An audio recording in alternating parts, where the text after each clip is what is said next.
कोरडवाडी नगरीतील जमलेल्या माझ्या तमाम मराठा बांधवांना माझा मानाचा जय शिवराय। आता भाऊ बोलले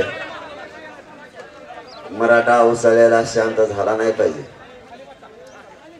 भाऊ आता उसळलेला मराठा कधीच गार होणार नाही, कारण हा लढा सर्वसामान्य मराठ्यांनी आता हातात घेतला। स्वतःच्या लेकराच्या वेदना स्वतः मराठा समाज बोलायला लागला। मराठ्यांनी आता आंदोलन दुसऱ्याच्या खांद्यावर नाही ठेवलं। गरजवंत मराठ्यांनी स्वतःच्या खांद्यावर स्वतःच्या मुलासाठी हा लढा आता हातात घेतलाय। इथं थांबायचा प्रश्नच येत नाही। थांबायचं असतं तर मराठा पाठीमागच्या 17 दिवसाच्या कालावधीतच थांबला असता। आता मराठा आरक्षण घेतल्याशिवाय थांबत नाही आणि थांबणार पण नाही। वेळ ही सरकारनं घेतली, आपण सरकारला वेळ दिलेली नाही।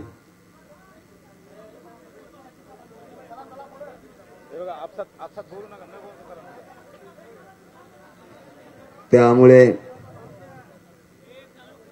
सरकार त्यांचं काम करतंय, आता आपण आपलं काम करतोय।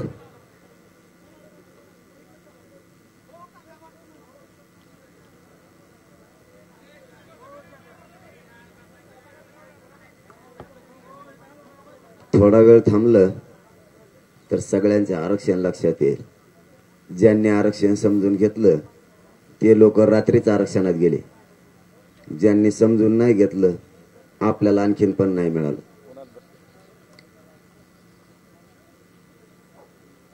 मराठा आरक्षणाच्या बाबत सरकार काम करतंय।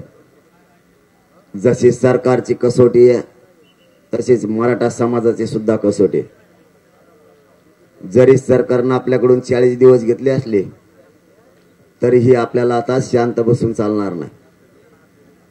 आपल्याला आपल्या भूमिकेवर ठाम राहायला लागणार आहे, कारण पूर्वीचा शब्द शेतीला हा कुणबी वापरला जायचा, त्याचा सुधारित शब्द झाला शेती। विदर्भातल्या आपल्या नातलगांना कुणबी प्रमाणपत्र शेती व्यवसाय असल्यामुळे दिलं जातं। मग आपला पण व्यवसाय शेतीचे, मग आपल्याला नेमके प्रमाणपत्र का नाही हा आपला त्यांना प्रश्न आहे। या प्रश्नाचं उत्तर सरकारकडून असं होतं की आम्ही तुम्हाला कुणबी प्रमाणपत्र देऊ शकत नाही। आपलं त्यांना असं मत होतं की तुम्ही का देऊ शकत नाहीत। जर मराठा समाजाला कुणबी जात प्रमाणपत्र द्यायचं असेल आणि तसा कायदा जर पारित करायचा ठरलं तर कायदा पारित करत असताना त्याला आधार द्यावा लागतो, त्याशिवाय कायदा पारित होत नाही असं त्यांचं म्हणणं होतं। आपण त्यांना सांगताना किंवा ऐकताना त्यांची भूमिका योग्य असं वाटलं, पण काही प्रश्न होते तेही आपण त्यांना विचारले। ज्या सरकारकडून प्रतिनिधी आले होते त्यांची स्वतःची जात ओबीसी आरक्षणामध्ये गेलेली। आम्हाला कुणबी प्रमाणपत्र देऊ नका, परंतु तुमची जात ओबीसी आरक्षणात कशाचा आधार घेऊन गेली एवढंच उत्तर द्या। त्यांच्याकडे त्याचं उत्तर नाही। त्याचं उत्तर असं आहे, मंडल कमिशननं ज्या जाती घातल्या आरक्षणामध्ये त्यानंतरच्या घातलेल्या जाती ह्या पोट जाती म्हणून घातल्या आणि त्यातच त्यांची गेलेली, रात्रीच गेली, सकाळी लगेच आरक्षण। म्हणजे कुठं पुरावा सुद्धा देण्याची गरज नाही। मराठ्यांना आरक्षण द्यायचं म्हणलं की मराठा समाज मागास सिद्ध आहे का हा पहिला प्रश्न विचारला जातो। कुणबी प्रमाणपत्र जर द्यायचं म्हणलं तर कायदा बनवायला आधार घ्यावा लागेल हे आपल्याला सांगितलं जातं।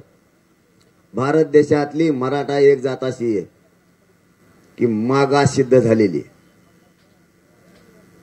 गायकवाड कमिशननं 12-13% मराठा समाजाला मागास सिद्ध केलं तरीही मराठ्यांना आरक्षण नाही. व्यवसायाच्या आधारावर सगळ्यांना आरक्षण दिलेलं आहे. जात ही व्यवसायानुसार ठरवली गेली आणि त्याप्रमाणे आरक्षणाची वाटप झाली. विदर्भातल्या मराठ्यांना त्यांचा व्यवसाय शेती असल्यामुळं त्यांना कुणबी प्रमाणपत्र देण्यात आले. आपला व्यवसाय शेती असतानाही आपल्याला देण्यात आला नाही. म्हणून ज्या वेळेस आपण हे मराठा समाजानं राज्यभर आंदोलन हातात घेतलं त्यावेळेस सरकारनं समिती गठीत केली आणि सांगितलं 1 महिन्यात मराठ्यांना आरक्षण आम्ही देतो तुमच्या मागणीप्रमाणे, पण 1 महिन्याचा वेळ द्यावा. आपण त्यांना 1 महिन्याचा वेळ दिला आणि समिती काम करते. समितीला अगोदर पुरावे सापडले नाही, परंतु आता ह्या 8 दिवसात समितीला पुरावे सापडले 5000. कायदा जर एखादा पारित करायचा असला, एकही पुरावा असला तरीही कायदा पारित करता येतो. उदाहरणार्थ, या कुर्डुवाडी शहरामध्ये जर एकाच आडनावाचे सगळे लोक असले आणि त्यांच्यात जर एक पुरावा सापडला तर ते सगळे आडनाव एक असल्यामुळं ते रक्ताचे नातलगे, चुलते, काके, भाऊ, चुलते अशा स्वरूपाचे. मग एक पुरावा सापडला तरी सगळ्या तिथल्या मराठ्यांना तुम्हाला आरक्षण द्यायला लागणार आहे. आता तर तुम्हाला 5000 पुरावे सापडले. याचाच आधार घेऊन तुम्ही कायदा पारित करू शकता आणि मराठा समाजाला महाराष्ट्रातल्या सरसकट कुणबी जात प्रमाणपत्र देऊ शकता. आता बाकीचं आम्हाला काही सांगायचं नाही. आमच्या भूमिकेवर आता आम्ही ठाम आहेत. तुम्हाला आधार घेण्यासाठी पुरावे मिळत नव्हते, ते आता मिळाले. तुम्हाला तो कायदा पारित करावा लागणार आहे. त्यांचं दुसरंही मत होतं, एक 20 ते 22 दिवसापूर्वी आंदोलनाच्या काळात जर मराठा समाजाला कुणबी प्रमाणपत्र देण्यात अडचणी आल्या तर आपण मराठा समाजाला वेगळं आरक्षण दिलं तर चालेल का? आपलं त्यांना मत हो होतं, पण लोकसंख्येच्या प्रमाणात मराठा म्हणूनच मराठा समाजाला वेगळा प्रवर्ग तयार करून 50% आत द्यावा लागेल, वरचा आम्ही घेणार नाही. मूळ मागणी सरसकट महाराष्ट्रातल्या मराठा समाजाला कुणबी जात प्रमाणपत्र देणे, यात माघार नाही. तो फक्त पर्याय होता. त्यांचं मत असं होतं की मराठ्यांना वरचं देतो आणि नंतर आरक्षणाची मर्यादा वाढवतो. आपला त्याला विरोध आहे. तुम्ही अगोदर 50% आत मराठ्यांना घ्या, नंतर तुम्ही 200% मर्यादा वाढवा, आम्हाला काय देणं घेणं नाही. पण तुम्ही अगोदर मराठ्यांना देणार आणि नंतर त्याची कॅप जर वाढली नाही तर राणेसाहेब समिती आणि गायकवाड कमिशननं जो अहवाल दिला होता वरच्या आरक्षणाचा, ते आरक्षण उडून गेलं. आता आम्ही सावध झालोय, आम्ही ते घेत नाही. सरकारचा दिलेला वेळ 14 तारखेला संपतो, 1 महिन्याचा. आपण त्यांना बोनस 10 दिवस दिलेले, 39. 24 ऑक्टोबरला सरकारचा पूर्ण वेळ संपतो. सरकार आत्ताच्या कालच्या माहितीनुसार 24 घंटे आरक्षणावर काम करत आहे समितीसह. आरक्षण सरकारला द्यावं लागणार आणि त्याच्यात तडजोड नाही. जेवढ्या नोंदी सापडल्यात तुम्ही तेवढ्यांनाच जर आरक्षण देणार असाल तर त्यातला आमचा विरोध आहे. जर नोंदीनुसार आरक्षण घ्यायचं तर आम्हाला तुमच्या वट हुकुमाची गरज नाही, तुमच्या GR ची आम्हाला गरज नाही. आम्ही ते आमच्या नोंदी घेऊन तहसील एडीएम ऑफिसमध्ये जाऊन आमचे प्रमाणपत्र काढू शकतो, त्याला GR ची आवश्यकता नाही. जर सरसकट मराठ्यांना आरक्षण द्यायचं असेल तर तुम्हाला नवा कायदा पारित करावा लागेल किंवा 2004चा जो GR काढलेला मराठा आणि कुणबी एकच तत्सम म्हणून त्यामध्ये जाते, तर तुम्हाला तो कायदा सुधारित करून त्याला कोणी चॅलेंज सुद्धा करू शकत नाही, कोणीच चॅलेंज करू शकत नाही. फक्त त्याच्यातल्या तुम्हाला अटी शर्ती कमी करायला लागतील, त्याच्यात सुलभता आणायला लागल. कारण त्याला आज 17 वर्ष झालेत काढून. तो कोणत्या कपाटात जी ठेवलेला आहे सरकारला सुद्धा आणखीन माहित नाही. कारण तो कायदा पारित करताना आधार घेतल्याशिवाय कायदा पारित झालेला नाही. आता त्यांचा 14 तारखेला वेळ संपतोय 1 महिन्याचा. आपण 14 तारखेलाच अंतर्वालीत मराठा समाजाचा कार्यक्रम ठेवला. भावांनो, तुम्हाला विनंती करून सांगतो की ही संधी मराठा समाजानं सोडू नका. आपल्यात मतभेद होऊ देऊ नका. अशी संधी पुन्हा मराठ्यांना येणार नाही. या संधीचं सोनं करा. आपल्या गोरगरीब मराठ्यांच्या लेकरांचं यात भविष्याचं त्यांचं कल्याण होणार आहे. आणि हे करण्यासाठी मागं हटू नका. मी तुमच्या पायाला हात लावून सांगतो, अशी संधी पुन्हा मराठ्यांना येणार नाही. कारण हे अन्यायाचं पान जर तुम्हाला पलटायचं असेल तर आता एकजूट दाखवणं अत्यंत गरजेचं आहे. आपलं आंदोलनाचा जो लढा सुरू आहे तो अविरत सुरू आहे आणि तो राहणार पण आहे. मी माझ्या मराठा समाजाला मायबाप मानलंय. मी मरेपर्यंत माझ्या मायबाप समाजाशी गद्दारी करणार नाही हे शब्द तुम्हाला देतो. मला जर तसं करायचं असतं, मी जर माझ्या स्वस्वार्थासाठी लढा उभा केला असता, तर आजकालचा विषय असा आहे की एकदा जर मंत्र्यांना आणि आमदारांना खांद्यावर जर हात टाकला तर माणूस दुसऱ्या दिवशी नीट सुद्धा एकमेकाला बोलत नाही. आपल्यापाशी अख्खं मंत्रिमंडळ बसून होतं, सगळे पक्ष बसून होते, पण याच मराठा समाजासाठी मी माझी इंच भरही नियत ढळू दिली नाही. कारण मला माझा समाज अगोदर महत्वाचा आहे. मी तुमच्याशी संबंध मेंटेन करण्यासाठी आंदोलन उभा केलेलं नाही. माझ्यावर खूप डाव टाकण्यात आले आणि हे तुम्ही बघितले सुद्धा. सगळे उधळून लावण्याचं काम तुमच्या ताकदीमुळे आपण करू शकलो. आणि या मराठा समाजाचा ताकद एकजूट आता आपल्याला वाया जाऊ द्यायची नाही. त्यांनी माझ्यावर लय डाव टाकले माहिती का तुम्हाला? नाही नाही नाही त्यांनी टाकलेले डाव माहिती आहेत का तुम्हाला? सगळे टीव्हीला बघत होता ना, माझं सगळं ओपनच होतं. मी इकडे तिकडे जात नव्हतो. 2-4 वेळेस तर आलते ते आपल्याकडे. आरक्षणाचं ऐकून ऐकून कदरले ते माझ्याकडून. मग आले म्हणले काय तर डाव टाकून बघू. मला म्हणले कोपऱ्यात चल. म्हणलं मी कोपऱ्यात येत नसतो. काय बोलायचं तिथं बोलायचं समोर. मग म्हणले आता कानात बोलू. म्हणलं मग तू व्यासपीठाच खाली वय आता. कारण मी खानदानी शेतकऱ्यांच्या घरात जन्मलो, क्षेत्रीय मराठा आहे. मराठा समाजाची गद्दारी नाही करू शकत. ज्या समाजाला मायबाप मानलं त्या समाजाची गद्दारी करणारी पैदास माझी नाही. मी मराठा समाजाची मरेपर्यंत गद्दारी करू शकत नाही. परत 2दा दुसऱ्यांदा आले, मातंबर आले. आता मातंबर कळते का तुम्हाला? आणि लगेच मराठ्याचे फोन सुरू झाले मला. ते म्हणले ह्यो जर आला ना मोकळा माघारी येतच नाही. म्हणलं त्याला इकडे दे, येऊ दे. आला, बसला, बराच वेळ बोलला आणि त्याचे माझं थोडस बोलणं झालं. तो म्हणला मी साहेब आली विचारून येतो. आणखीन आलाच नाही. दुसऱ्या वेळेस परत दुसरा डाव झाला. त्यांचा डॉक्टरच माझ्याकडे आला आणि ते मला म्हणलं याला किडनीच नाही एक मला. आणि मग मी फुल टेन्शन मध्ये आलो ना. म्हणलं माझ्या बापाने मला एखादा तपासलं होतं का नव्हतं. आणि मी 35 ऑपरेशन कसं काय केले मग एका किडनीवर. डॉक्टराला ऑपरेशन सुटल्यावर पहिलं म्हणलं भाऊ माझ्या किडन्या तपासू. डॉक्टरने 2ही किडन्या तपासल्या, 2ही निघाल्या. मग पहिलं का जाणाराच मागचं लावलं होतं का?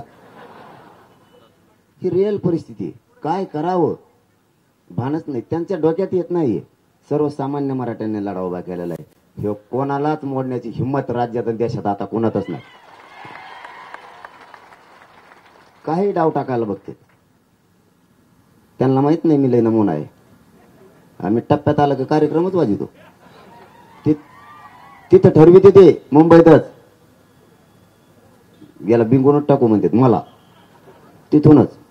आणि त्यांचं ते कशावर अंदाजा काढते माहिती आहे तुम्हाला. मी ते एवढं दिसतो म्हणून त्यांना वाटतं याला बिंगून टाकू.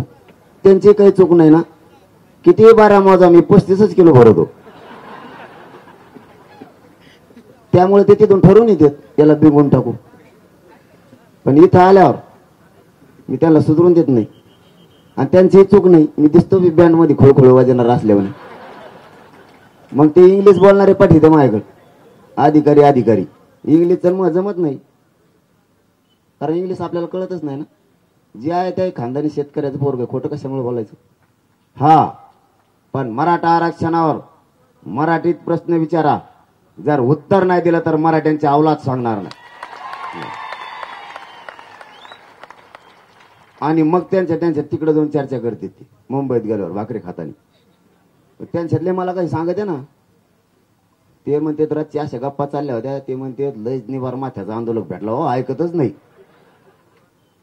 मी माझ्या जातीशी प्रामाणिक. मला माझ्या समाजाला माझ्या समाजाच्या चेहऱ्यावर आनंद आणि हसू बघायचे. आरक्षण देऊ यासाठी हा मराठा समाज एकवटलाय. तुमच्यासाठी नाही. माझ्या बाप दाद्या मराठ्यानं 75 वर्षापासून राज्यातला एकही पक्ष असा नाही की त्याला मोठं केलं नाही. स्वतः काबाड कष्ट पक्षांसाठी केले. त्या पक्षातले नेते मोठे करण्यासाठी माझ्या बापदाद्यानं 70 वर्षापासून काम केलं. यांच्या माना उंचाल्या. यांची प्रतिष्ठा वाढली. यांच्याकडे बंगले झाले. यांच्याकडे पैसे झाले. यांचे पोरं अमेरिकेला दुसऱ्या देशात शिकायला लागले. आणि आज माझ्या मराठ्यांच्या पोरावर वेळ आली तर यातल्या एकाही नेत्याला त्यांच्याकडे वळून बघायला वेळ नाही. भावांनो हे आपले नाहीत. हे जर आपले असते ना तर उपकाराची परतफेड एकदा तरी माणूस करतो. आपण जर एखाद्याला चहा पाजला तर दुसऱ्या वेळेस आपल्याला तो चहा पाजतो. त्याचा अर्थ असा होतो की मी तुला मानलंय तू सुद्धा मला मानतो. आता इथे उलट झाले. आपणच त्यांना आपलं म्हणतो. ते आपल्याला आपलं म्हणतच नाही. ते जर म्हणत असते तर यांनी सगळ्या पक्षांनी आणि सगळ्या पक्षातल्या नेत्यांनी मग तो पक्ष कोणचाही असू द्या एकदा तरी म्हणले असते गोरगरिबांच्या मराठ्यांच्या पोराला आरक्षण द्या. एकदा त्या उपकाराची परतफेड करा. यांनी अजूनही केली नाही.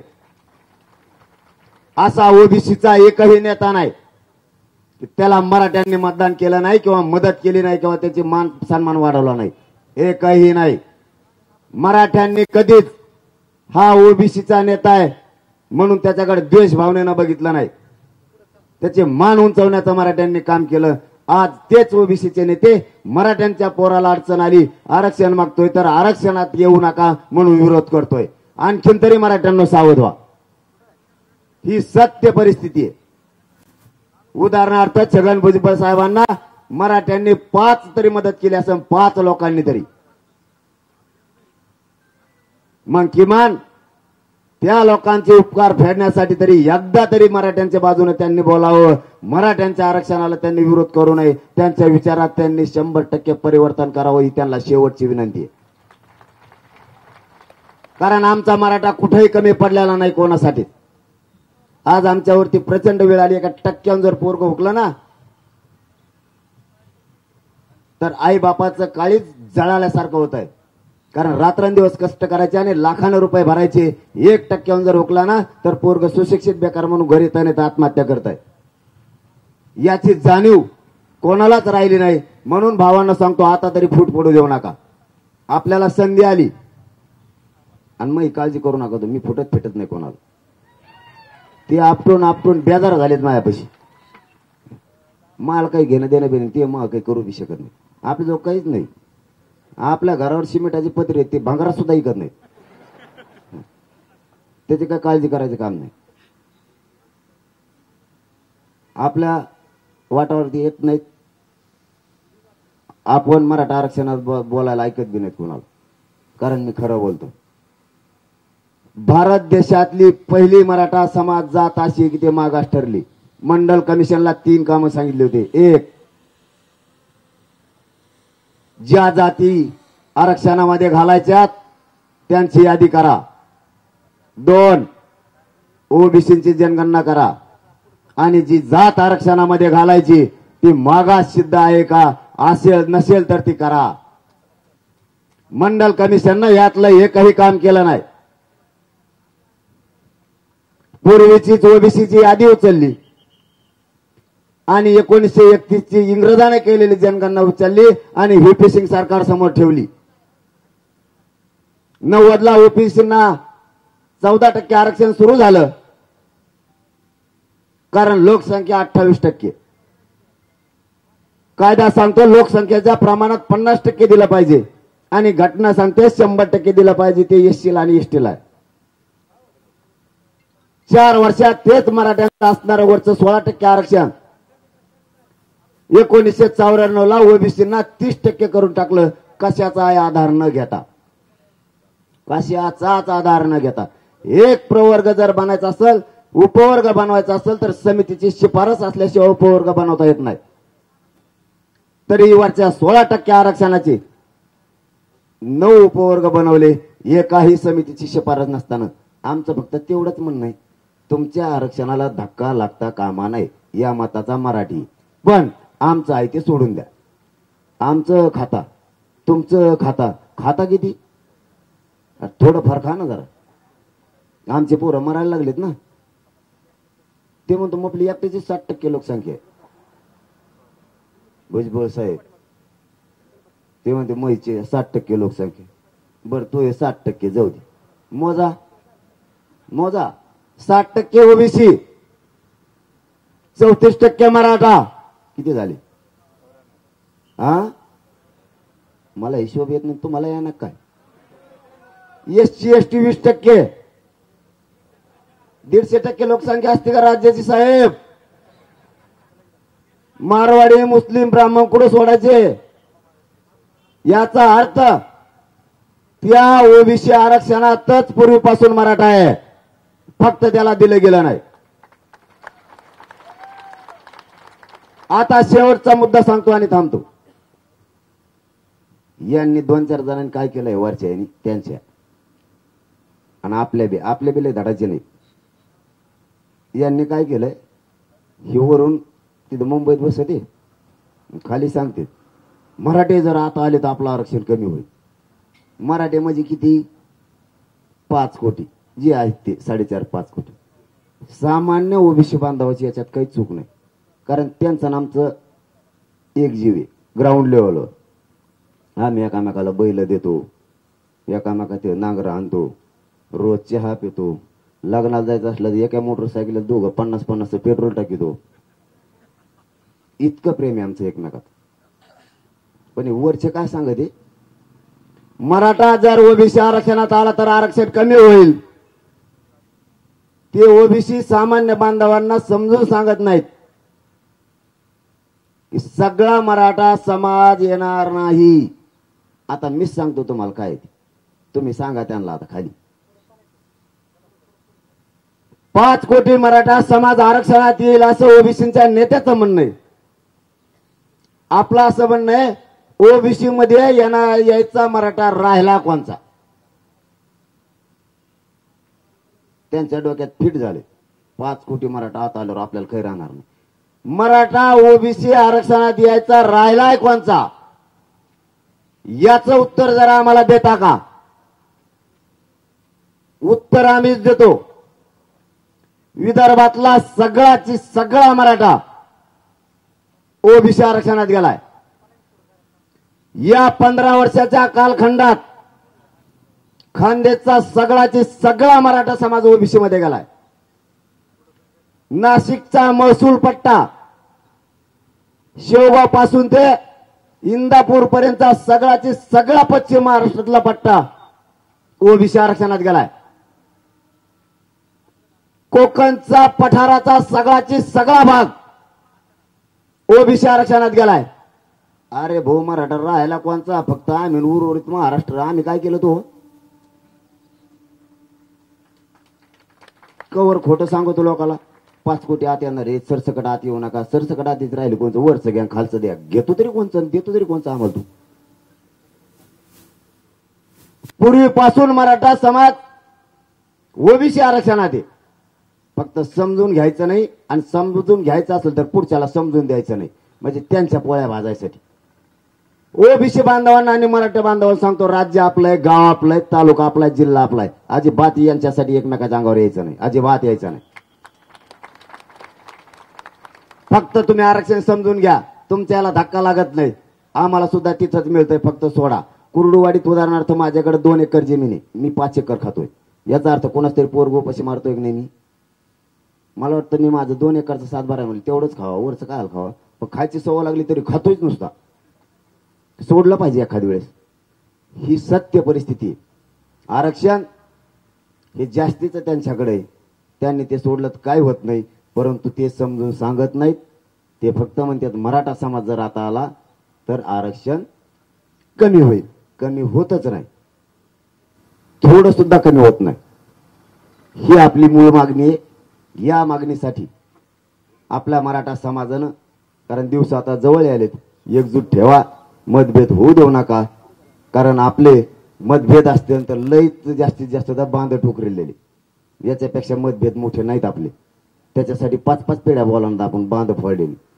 ज्यांचे 40 वर्ष विचार पटत नव्हते, एका रात्रीत ती एक झाले त्यांच्या प्रतिष्ठेसाठी. एका रात्रीत सकाळचा दिवस संध्याकाळी त्याच्याकडे त्याचा निघाला लगेच याच्याकडे.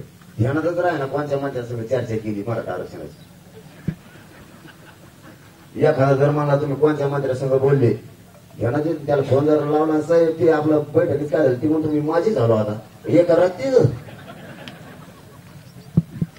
ही भावना सुद्धा आता मराठीने समजून घेणं गरजेचं आहे. त्यांच्या प्रतिष्ठेसाठी ते एका रात्रीत विचार नसताना एकत्र येऊ शकतात, तर तुम्ही आणि आम्ही स्वतःच्या लेकराच्या भविष्यासाठी काय एकत्र येऊ शकत नाही? 14 तारखेला सगळ्यांना अंतरवालीला शांततेत या. मी माझ्या समाजाच्या शब्दाच्या पुढे जात नाही, पण तुम्हाला सुद्धा 2-3 अटी आहेत. एक, आंदोलन करताना कोणी जाळपोळ करायची नाही, उद्रेक सुद्धा करायचा नाही. त्याचं कारण गोरगरीब मराठ्यांच्या पोरावर केसेस होत्या आणि त्याला शिक्षणात आणि नोकरीत अडचणी. 2, महाराष्ट्रातल्या मराठा समाजाच्या एकाही पोरांना आत्महत्या करायची नाही मराठा आरक्षणासाठी, एकाही. जर मराठ्यांचे पोरच मेले तर ते आरक्षण घ्यायचं कशाला, आणि ते द्यायचं तरी कोणाला, आणि आंदोलन करून त्याचा उपयोग तरी काय? आंतरवालीला 14 तारखेला येताना सगळ्यांनी शांततेत या, कारण ती 14 तारीख मराठा आरक्षणाची दिशा बदलणार आहे. तुमच्यामुळं, तुमच्या कुर्डुवाडी गावासह आणि परिसरासह तुमच्यामुळे जर माझ्या मराठा समाजाचं कल्याण होणार असलं तर एक दिवस कोणी घरी बसू नका, सगळे कामं सोडून आंतरवालीकडे या. येताना शांततेत या आणि जातानाही शांततेत जा, कारण तिथं प्रचंड संख्येनं माता मावल्या येणार आहे. ती जशी सुखरूप कार्यक्रमाला आली तशी सुखरूप तिच्या घरापर्यंत गेली पाहिजे, ही जबाबदारी आजच तुमच्या खांद्यावर आम्ही देऊन चाललोय. कारण तिथं तुम्ही स्वतः स्वयंसेवक म्हणून काम करा, कारण तिथं माणसं कमी पडणार आहे. कोणालाही कार्यक्रमाला गालबोट लावू देऊ नका, कारण 1 जणांनी जर गालबोट लावायचा प्रयत्न केला तर अख्ख्या मराठा समाजाला डाग लागतो, आणि तो पुढे मराठ्यांना डाग लागू द्यायचा नाही. या शांततेच्या आंदोलनानं आरक्षण निर्णयाच्या प्रक्रियेत आणलंय, आणि ते घेतल्याशिवाय माघार नाही. आरक्षण दिल्याशिवाय सरकारला सुद्धा सुट्टी नाही. मेलो तरी चालत, पण मराठ्यांना आरक्षणच मिळवून देऊ, माघार घेणार नाही आणि समाजाशी कधी गद्दारी करणार नाही, एवढाच शब्द देतो आणि थांबतो. जय जिजाऊ.